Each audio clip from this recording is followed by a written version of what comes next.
Hello students, in last lecture we have discussed history of C language, then development stages of C language, then application areas of C language, then advantages of C language, where we have discussed several reasons to know why C is a so popular programming language. After that we have discussed limitations or disadvantages of C language. And after that we have discussed what is the structure of a program in C language. Now in this lecture we will move towards the next topic. Now we will see C program development life cycle. In last chapter we have seen that if we want to implement any idea by using computers, then we can represent an algorithm which is nothing but step-by-step process to solve our problem. Then algorithm is converted into flowchart.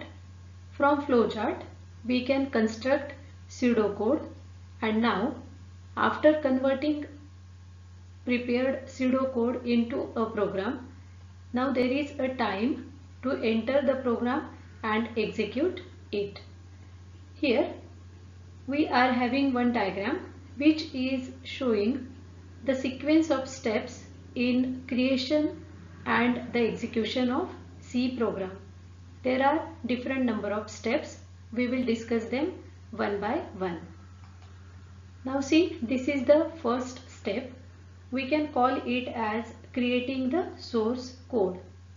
So after writing the C program, it should be typed using any editor or word processor. So we can use any editor to type C program. Then the file containing the source code or C program is text file, and the file should have the extension .c, which is showing that it is a C program. Many compilers come with built-in editor. So compilers are having their own editor. We can use that editor to type the program. If we are using Linux, then we can have VI editor or G editor and so on. So whenever program is written by using editor, then after editing the program it can be called as a source code. Now next step is of the compilation process. Whenever source code is typed or entered, then it is given to the preprocessor. Now preprocessor checks for the special instructions which are called as preprocessor directives.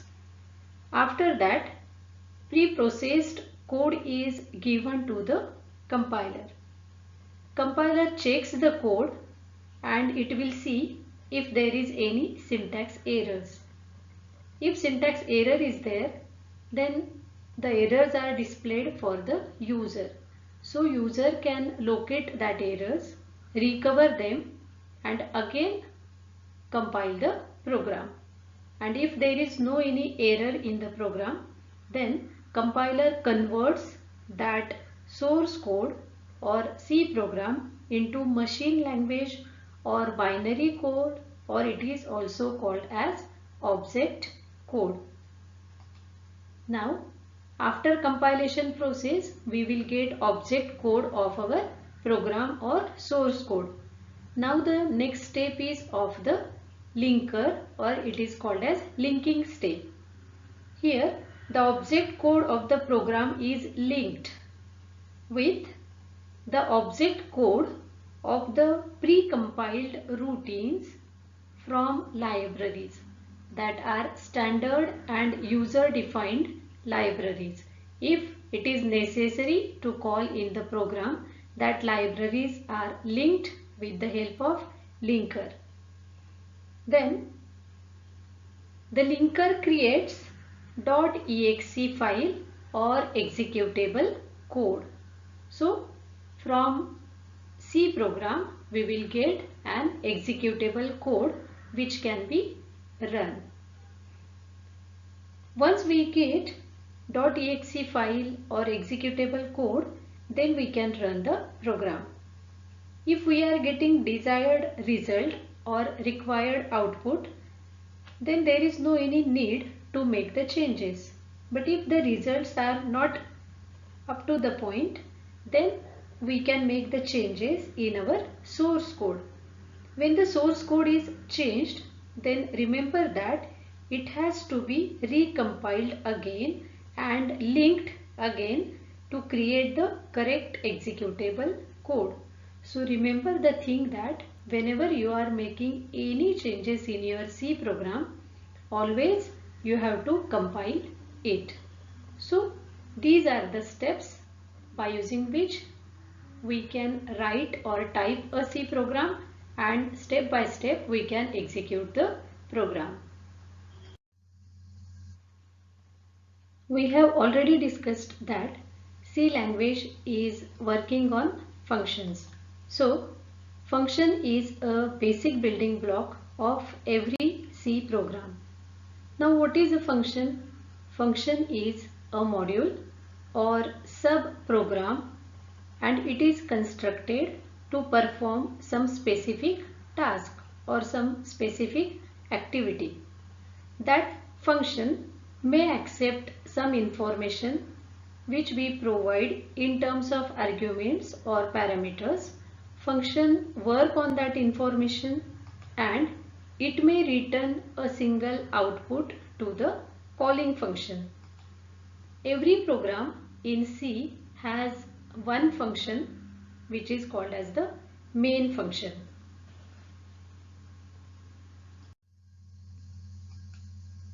Just we have said that every program is having one function, that is main function. So program execution starts from the main function and it ends when all the instructions in the main function have been executed or finished. In C programming, the functions are divided into two types. There are several functions. From that functions, some functions are predefined functions or precompiled functions which are stored in the library.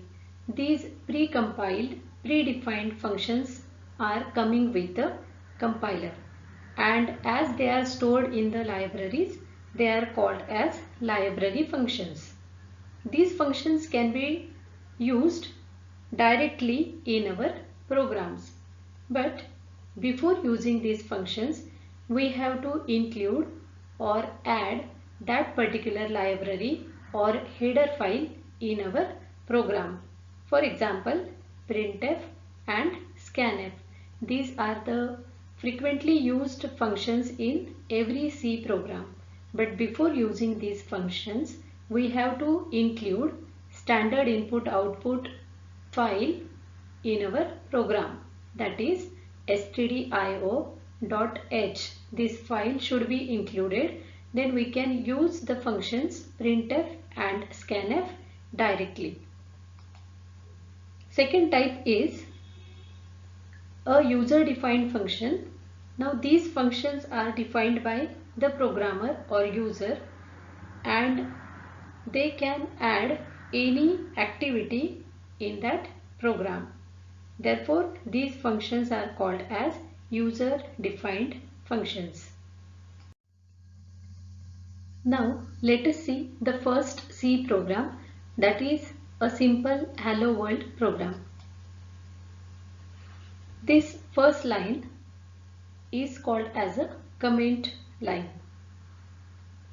Some extra information can be written in comment. Comment starts with /* and it is ending with */. So whenever we want to write anything about our program, we can use comments, and compiler is going to ignore these comments. On second line, we are writing one #include stdio.h instruction. Now this is nothing but the link section, and it is telling the compiler that include the information about that specified file. Here the specified file is nothing but stdio.h, and this file is used for standard input output, or we can say that this is the library in which standard input output functions are predefined. Now line number 3 is containing the main function. Okay, so main function begins at line number 3. After that, line number 4 and line number 6 are having curly braces. These are nothing but the begin and end of the main function, and in between or within the begin and end of the main function there is only one instruction in this program, and we have using one printf function as an instruction. So there is a call for an output function, that is the printf function, and this function is written or defined in #include stdio.h. Therefore, if we want to use printf function, we have to include the file in our program. And what is the job of printf function? It will display the argument or anything which is written in double quotes in the round brackets. So after execution of the program, if we observe the output, see, in double quotes it is written hello world, and after that /n, which is called as escape sequence, and it is used for new line or enter key. Okay, so first hello world will be get displayed. After that, on the next line, because we have used /n in our printf function, there is new line, and in the new line next string, that is welcome to C, will be get displayed. So this is how the first C program or first simple welcome or hello world program will work. Now we will start next topic, that is C tokens. Programming languages and human languages are closely related. For example, suppose English language. In English language, it is consisting of set of alphabets. Then whenever we combine or group the alphabets together, then it forms a words. Then combination or group of words form a sentence or sentences, and when we group number of sentences together, we form a paragraph. So in this way, step by step, we can combine the tokens or the things together to form a main thing or a aggregate thing. The similar way, C language is consisting of set of characters, which is called as character set of C language. Then if we combine that characters together, then it forms token. So what is a token? It is a smallest unit in C program, and it is having some meaning. But important thing is it is made up of characters. Then if we group tokens together, then we form an instruction. So instruction is the basic thing in any program, and we defined a program as a group of instructions. So whenever number of instructions are grouped together, then it forms a program. So as like English language, C language is also having these number of steps for construction of the program. Now the next is character set of C language. So set of characters used in a language is nothing but character set of that particular language. So whenever we see C character set, then it consisting of alphabet set, capital A to Z alphabets, then small a to z alphabets. Next, set of digits from 0 to 9 and any combination of these digits. And the third, special characters. A list of special characters are there in C character set. So all these symbols form C character sets. So whenever we want to construct a token, we can construct that token by using these all symbols from the C character set, and then after constructing that tokens we can form instructions and finally the program. After discussing C character set, now we are going to see all C tokens. So tokens of C is very much important topic in this chapter, because these are nothing but different types of words which we can use in our program.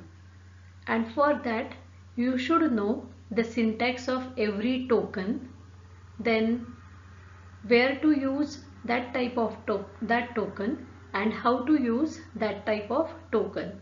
So this is a diagram which is called as a mind map, and it is like a root and branches type structure, and mind maps are very much easy to remember the things. So even if there are different types of tokens, we can easily remember them by using this mind map structure. See, these are the tokens, okay, or the diagram is for C tokens. Then we can say that the tokens are of type keywords, identifiers, variables. So right hand side shows or gives three types of tokens. To the left, next token is operators. Operator is also divided into number of types of operators. Okay. The next type of token is special symbols. After that there will be strings, then data types in C language, which is having two types, basic and user defined, and again both the types are having their own types. The next type of token is a constant. So at different places or as per the requirements, there is a need to use different tokens. So if you remember this diagram properly, then it will be very easy for you to use the words or tokens in your program and to remember all the types, their syntaxes and their examples. Now one by one we will discuss all the types of tokens in C language. The first one is keywords. In C language there are 32 keywords which are also called as reserved words. These words or these type of tokens are predefined in the language. Means what? Compiler is knowing about these words. It is not going to compile the keywords. As they are predefined, they can be used for specific purpose only. Means the purpose of every keyword is predefined and we can use them only for that purpose. All the keywords should be written in lowercase. Already also we have said that C is case sensitive language. Therefore remember that you should always write keywords in lowercase. And another important thing is you cannot use these keywords as user defined identifiers. So whenever you want to use any type of identifier or variable in your program, you cannot use any keywords. And what is the reason? Because every keyword is having its specific purpose in the language. These are all the keywords which are used in C language. Now there is no need to remember all these keywords by heart, but go through these keywords or list of keywords so that you can remember that we cannot use these keywords as an identifier or variable in our program. Next type of token is identifier. Identifiers are user-defined names. The names which are given to program elements like variables, functions, and symbolic constants and arrays. So every word which is user-defined, for that we can use identifiers.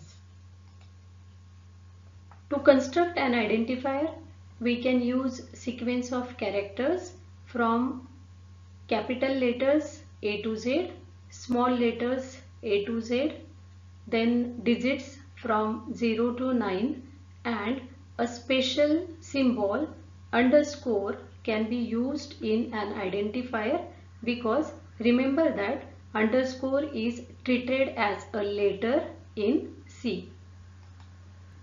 The next important thing is, as already discussed, C is a case sensitive language. Therefore, whenever we declare or use small area or area as an identifier, and another word or identifier is capital area. So even if it is first is area, another is also area, but first letter of both the identifiers is different. Therefore, they are treated differently by C language.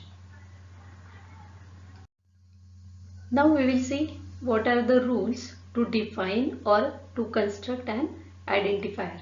So first important thing is, an identifier must start with an alphabet which is from small a to z or capital A to Z, or it can start with underscore because underscore is treated as a letter, and it is followed by any letter or digit or combination of both, that is letter or digit.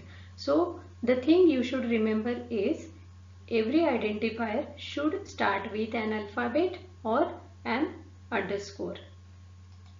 Another rule is, as we discussed, we cannot use keywords to define as an identifier. So keywords cannot be used as an identifier.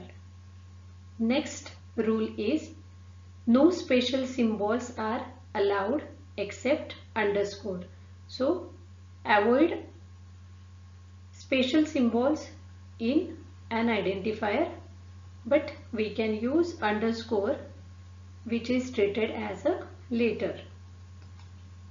Now these are some of the examples of valid identifiers and invalid identifiers. Now we will see the list of valid identifiers. Sum, SUM, comma, average underscore height, then x1, y1 and total. Here if you observe valid identifiers, every identifier is starting with letter. Okay, it is not starting with any digit or special symbol. It does not consisting of any keyword. Now we will see invalid identifiers. Now see, first invalid identifier, it is 10th.